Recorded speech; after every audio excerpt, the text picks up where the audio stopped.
Salut à tous, on se retrouve aujourd'hui pour une nouvelle vidéo.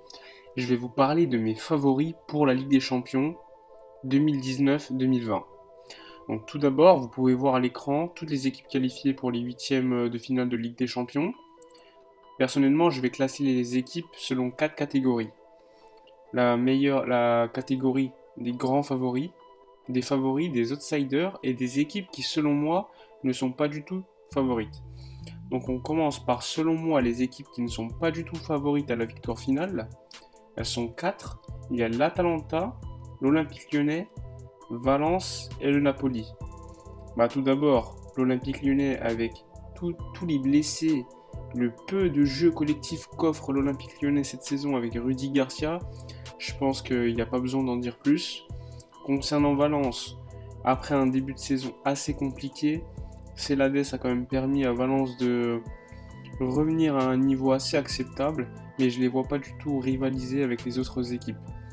Concernant le Napoli qui est en immense difficulté en Serie A, même s'ils ont gagné ce week-end grâce à un score de 2-1 à la dernière minute, ça reste quand même assez friable à mon avis, même s'ils sont capables quand même de faire de gros matchs. Et concernant l'Atalanta c'est un peu le même cas que le Napoli, même si à mon avis ils sont un peu plus réguliers. C'est d'ailleurs ce qu'on voit en Serie A, c'est une équipe qui est très offensive, mais qui à mon avis encaisse énormément de buts. Ensuite, seconde catégorie, les outsiders. Donc c'est à mon avis les équipes qui ont la capacité de créer la surprise et qui pourraient aller très loin. Donc selon moi il y a Chelsea, Dortmund, Leipzig, Tottenham que j'aurais pu mettre dans la catégorie précédente, mais leur parcours de l'année dernière et l'arrivée de Mourinho me laissent quand même penser qu'ils peuvent aller loin. Il y a également l'Atlético Madrid et le Borussia Dortmund. Troisième catégorie, les favoris. Donc j'ai mis le PSG que j'aurais pu classer dans la catégorie des grands favoris, mais leur historique en Ligue des Champions ne me permet pas de les placer plus haut. J'ai également mis le Real Madrid, Manchester City qui vont d'ailleurs s'affronter. J'ai hâte de voir ce match. Peut-être un des matchs les plus excitants à voir à mon avis. J'ai mis également Barcelone qui peut se faire éliminer selon moi par tous les clubs, mais ils peuvent également éliminer tout le monde. Donc c'est à mon avis un paradoxe que seul le Barça peut avoir cette saison. Il y a également la Juventus de Turin, même si dans le jeu et collectivement on peut critiquer, ça reste quand même une équipe qui sera difficile à éliminer. Surtout que Cristiano Ronaldo, on sait ce qui se passe au mois de février, mars, avril. C'est un mec qui est capable de marquer à chaque match en Ligue des Champions dans des matchs clés.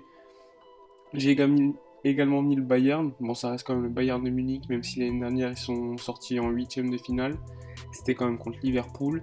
Ça reste quand même une équipe qui a des individualités assez fortes et qui, à mon avis, est capable d'aller gagner la Ligue des Champions. Et dans la dernière catégorie, je n'ai mis qu'une équipe, c'est Liverpool. Donc déjà, c'est le tenant du titre. Ils n'ont jamais été éliminés avec Jürgen Klopp sur 2 matchs en match européen. Liverpool domine l'Angleterre cette saison assez facilement.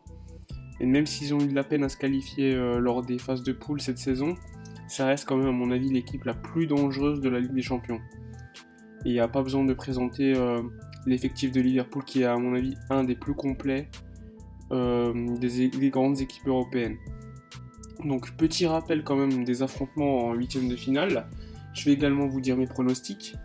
Évidemment les pronostics au mois de décembre, ils peuvent également changer selon les présences ou absences des joueurs d'ici là.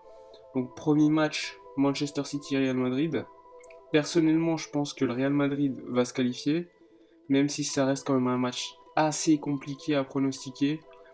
Le City de Pep Guardiola me paraît trop faible défensivement et trop peu expérimenté par rapport au Real Madrid de Zidane en Ligue des Champions. D'ailleurs, Zidane qui n'a jamais été éliminé dans des matchs de Ligue des Champions. À voir d'ici février quand même dans quel état les effectifs seront, mais je vois quand même le Real Madrid se qualifier. Deuxième match, Liverpool-Atlético Madrid.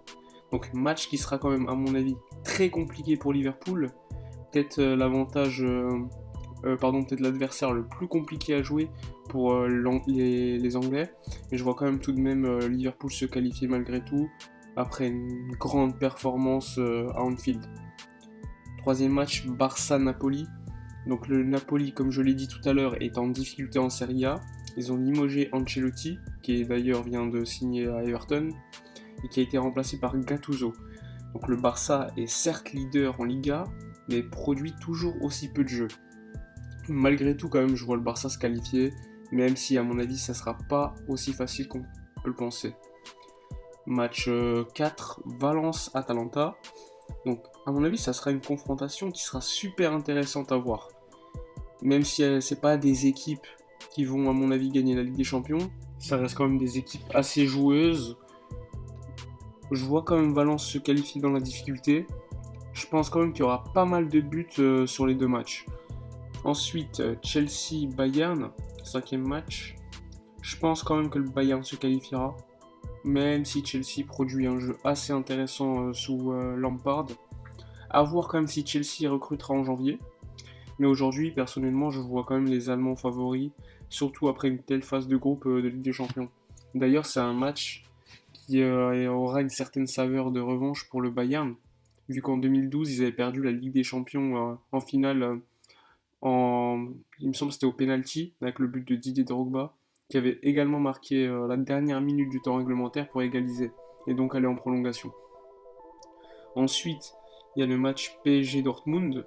Personnellement, je vois beaucoup la presse française s'inquiéter, parce qu'on connaît le PSG et ses faiblesses mentales, on va dire. Je vois quand même le PSG se qualifier et enfin passer au stade des quarts de finale, qu'il n'avait pas atteint depuis 2 saisons, il me semble. Bon, même si Dortmund est mieux depuis quelques semaines, je pense quand même que le PSG est supérieur individuellement. Ensuite, match numéro 7, Olympique Lyonnais-Juventus. Bon, personnellement, je vois pas comment l'Olympique Lyonnais pourrait se qualifier. Surtout avec les absences de Memphis et de Reine Adélaïde. À voir quand même le mercato de l'OL cet hiver, mais à mon avis, il y a peu d'espoir. Ensuite, dernier match, Tottenham-Leipzig. Donc pour moi, c'est un des matchs les plus équilibrés. Bon, je vois bien Leipzig quand même créer une mini-surprise, même si en soi, ce serait pas étonnant de les voir se qualifier. Bon, quand on voit le début de saison en Bundesliga qu'ils font, on peut pas être étonné quand même de Leipzig. Et je vois donc Mourinho ne pas passer le stade des huitièmes de finale avec Tottenham cette saison. Bref, on a fait le tour des matchs de huitièmes de finale de Ligue des Champions cette saison. Personnellement, j'ai hâte d'être en février pour assister à tous ces matchs. D'ici là, les clubs peuvent encore s'améliorer collectivement, mais personnellement, comme je l'ai déjà dit, depuis 2-3 ans, je suis assez déçu quand même globalement du niveau collectif des tops équipes européennes. À part quelques exceptions comme l'Ajax l'année dernière, Madrid en 2017, j'ai quand même l'impression qu'il y a un vrai déclin dans le jeu. Ce qui me permet d'ailleurs, ce qui permet à d'autres équipes avec un CV moins fourni, un palmarès moindre, de pouvoir rivaliser quand même avec ces grosses équipes. Voilà, la vidéo elle est terminée. Dites-moi en commentaire quels sont vos favoris pour la Ligue des Champions cette saison et vos pronostics pour les huitièmes de finale. N'oubliez pas également de laisser un petit pouce bleu, de vous abonner et je vous laisse pour une prochaine vidéo.